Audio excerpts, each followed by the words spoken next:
high rocks. In I reckon Like 2 a hours. slip push. Polo is drenched with sweat. 48 years old. I played 5 rounds of golf and just hit it 330 yards into the middle of a green. I deserve some sort of like MBE or something. Basically, the happiness of my entire life depends on how my golf is going. Where is it?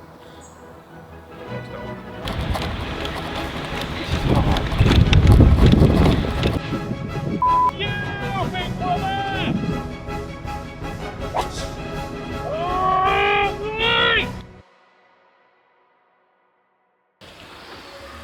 Morning, Vod.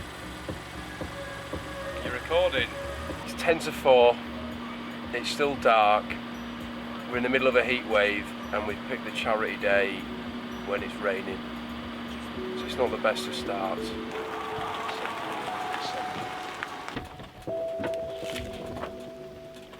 It's not a good start, is it? No. I must have spent an hour of precious sleep time last night trying to figure out what you do here. How do you make it go? Oh, the bed. What are you doing? You can't. It's too dark. No choice. We've decided to play 100 holes at different courses. Get choice. Right. First hole, 108 holes to go. We're at Headingley Golf Club. We've worked out it's going to be 6 times 6,500 yards, which is something like 39,000 steps, which works out about a marathon's worth of walking. We've got 18 hours, including getting between the golf clubs, to play those 6 rounds of golf, which is approximately how much daylight there is. We better get cracking. You got nothing to add? Ow! Right, everyone have to? You have actually I think you've just broken my broken finger.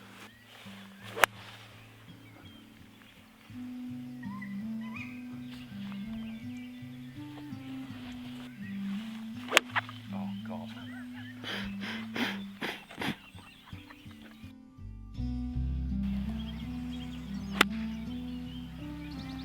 Don't know. Waste of time. God.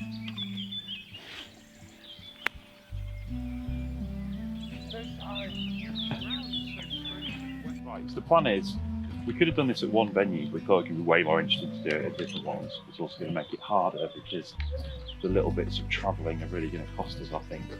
We have started at Headingley Golf Club, which from here we're going to go to Moortown, which is kind of makes slightly less geographical sense than it would have done going to Sandmoor, but we're going to go to Sandmoor third, and then we're going to go to Alwoodley, my home club, and then we're going to go along Wigton Lane and we're going to play at Moor Allerton, and then we're going to finish up at Scarcroft, which is right next to our office and also handily the nearest to my house. So we're playing 6 different courses, all within I think 4 or 5 miles of each other, which I think shows you just how much golf there is. The trolley's like got kind of main character syndrome in this video. It's very strange. It's making me quite anxious actually. How good is this golf course, by the way? Like Pine Valley or something? 5:36. Reckon we teed off at 4:20 in the end, where you could get like, yeah, can play for an hour and 16 minutes in our first 9 holes, 100 holes left to go. On level par, by the way. Oh yeah, I think I'm 5 over par. It's good for that. Don't mind this. Right.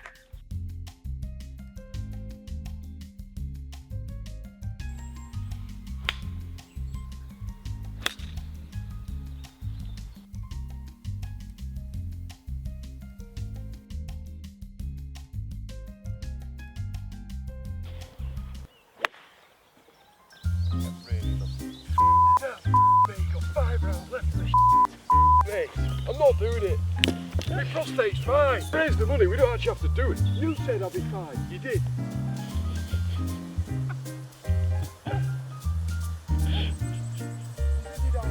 Now. Your miles better than the average golf player. You won't, did it? Golf shot. Stop swearing, you want me something.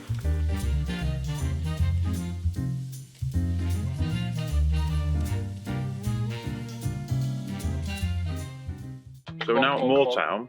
What do you know about Moortown? Hosted the Ryder Cup, What year? 1907, 1867. I think it ends with a 7. 1929. It's not a 7. Anyway, Alison Mackenzie's second course, who was the captain and secretary here and at Alwoodley. Yeah.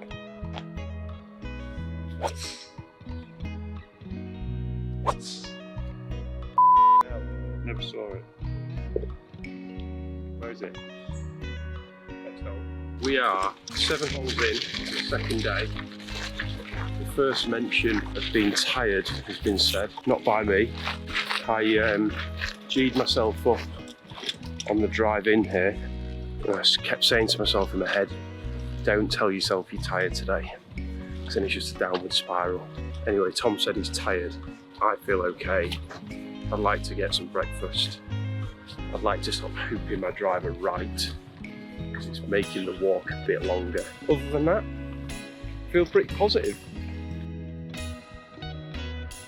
So when the men of Moortown decided that they wanted to build a golf course and they wanted to use Alison Mackenzie, but they didn't have money to build an entire golf course, so what they decided to do was pay him to build a prototype hole, this, Walter, and then they brought along investors to say, look how good this is, let's crack on and build a proper golf course. So this is 10 years ago, and it's still an acceptable good golf hole. It's become a prototype for many parts of the Leeds as well. I guess you call it a red out. So we're just trying to have a look at strategy for which course we head to next. We've all kindly been very flexible in when we can arrive. The initial plan was to do Sandmoor. However, with it being a Wednesday midweek Stableford, I feel like it would be quite a social time for the members to rock up for the morning round. The last thing we want is to get held up this early, so we may do Alwoodley next potentially, which might just be quieter. Either way, would really like a bacon sandwich.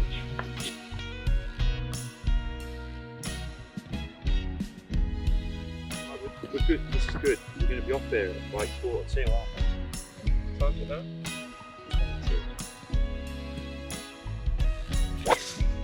Oh, terrible, but fine.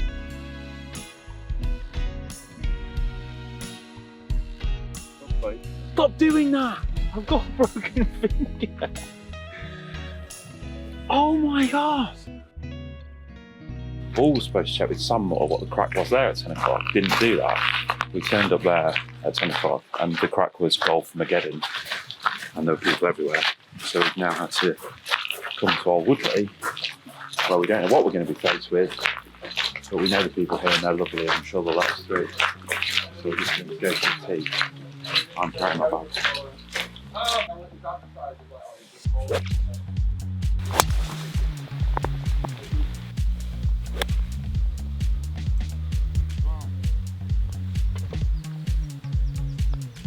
So currently at 10:29 and we're in the third fairway at Alwoodley.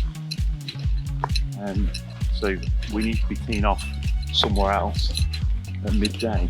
So we've got 2 hours 30 minutes to get finished at one of England's hardest inland golf courses and then somewhere else. It sounds very doable, doesn't it? Concern is trolley's dying. It's quite a heavy piece of kit. Not ideal. Having a trolley where the battery's broken, I don't think is a lot of fun. At the furthest point away from the car park, whilst it's a great bit of kit, really heavy, doesn't bode well. I do have a spare battery in the car, so I just need to get through this bit. Tea time slot is 1 o'clock, isn't it? So if we keep going at this rate, we're going to be off there by 12. I actually have a lunch break at this rate. What are we now? Hole 13? 14? All the members and visitors have been unbelievable. The battery's died on this, so we're having to play quite quick to try and get out of everyone's way. I'm now absolutely knackered. My polo is drenched with sweat. Why does he keep it in driver? Why does he not just hit an iron down the middle?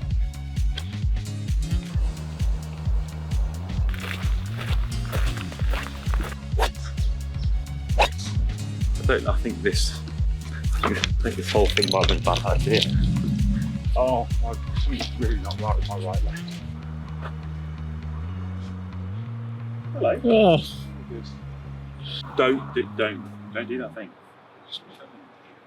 Right, third round done. Now off to do the fourth round, which is usually how it works. That was rapid, right? We've just played 18 holes of some of the hardest heath in golf in the country. Feels like a high rocks. In I reckon Like 2 a hours. slip push. The people of Alwoodley have absolutely done us proud there. It was like the Red Sea parting. Give credit to our flagman who ran ahead and said, "Please, can they play through, please?" Well negotiated, Bob. People's prostates, you've all got a prostate.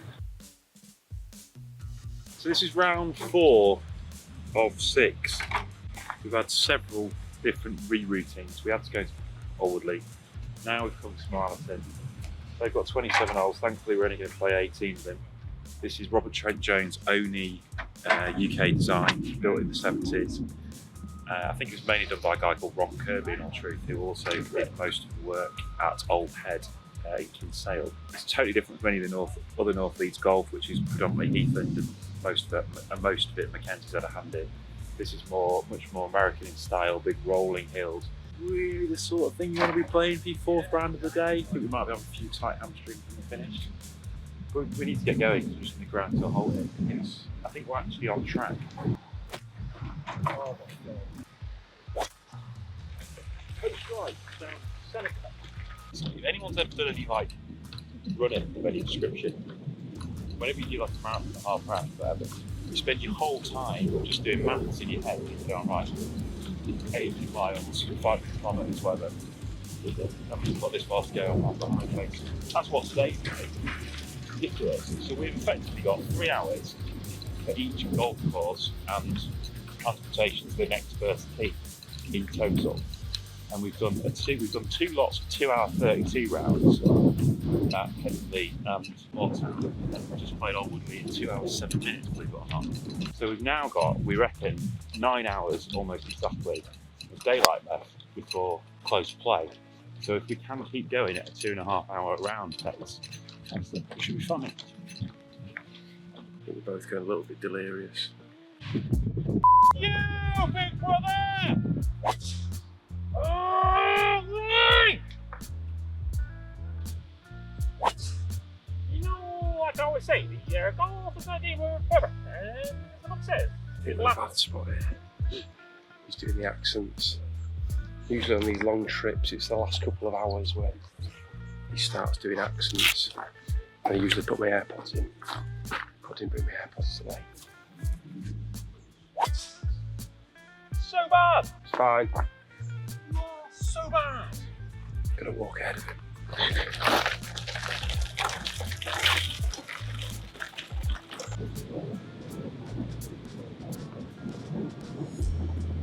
What?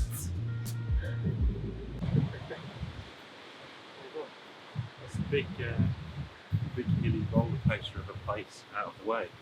Right, we've had yet another reroute. No dice at Scarcroft, so we've now come back to Moor, which is supposed to be our 2nd course today, is now our 5th course today.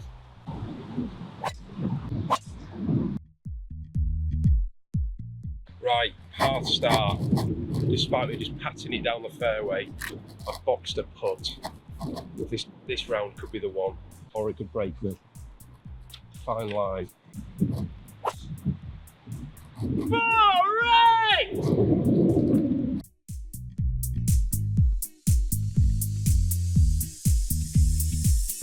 Just gonna crush it on this green here, Bullough.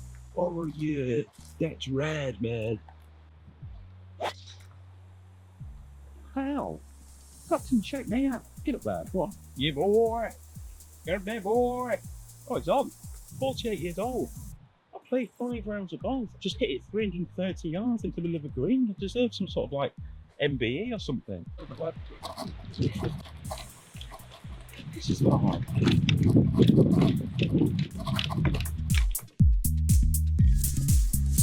Five holes in. 2 foot birdie. I can't describe to you how amazing the greens have been everywhere.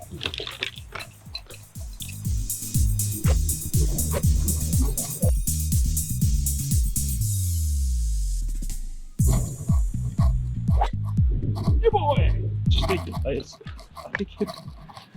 remarkable for me.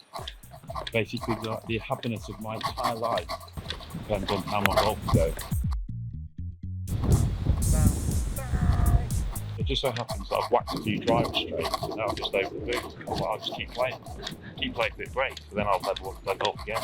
We're like some sort of immovable like force, aren't we? It's like we just come sort of barreling up and people are like, yeah, whatever, dude, like on you go.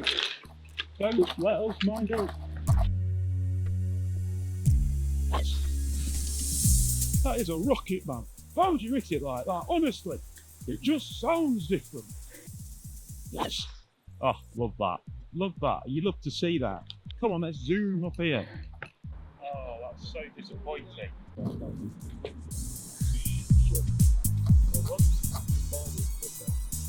good, that. 5, 1 to go.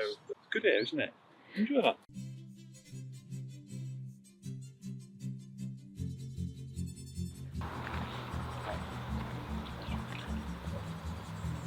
This is it. Made it. Round 6. We're at Scarcroft and we're holding up the whole course again. Really want to hit a good shot. The miss is way better right, isn't it? Good hit. I honestly don't think the holes are big enough here, and I don't think they were at Samuel either. Why is that? I think it's late in the day and it's like squeezed.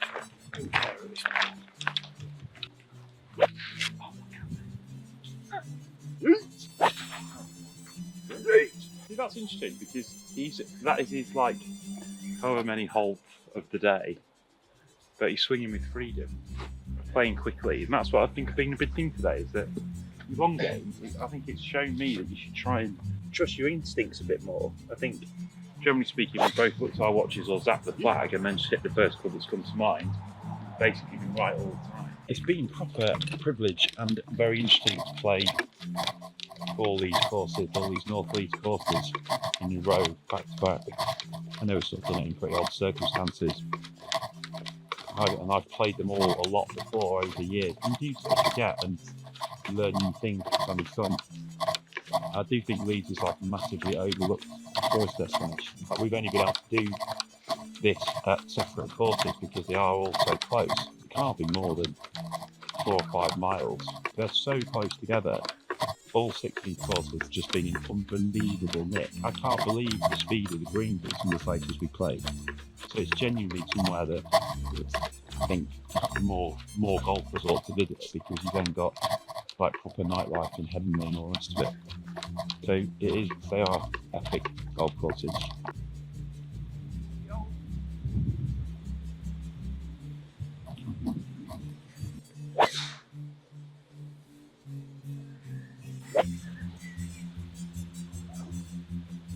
Basically, you have to try and play like you're 90, don't you? Because you effectively are. Old man golf.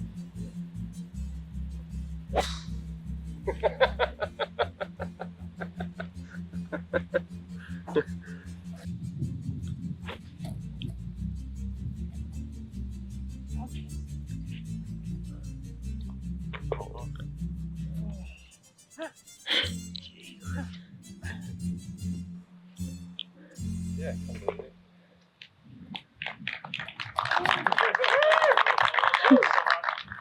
Come on. Thank you.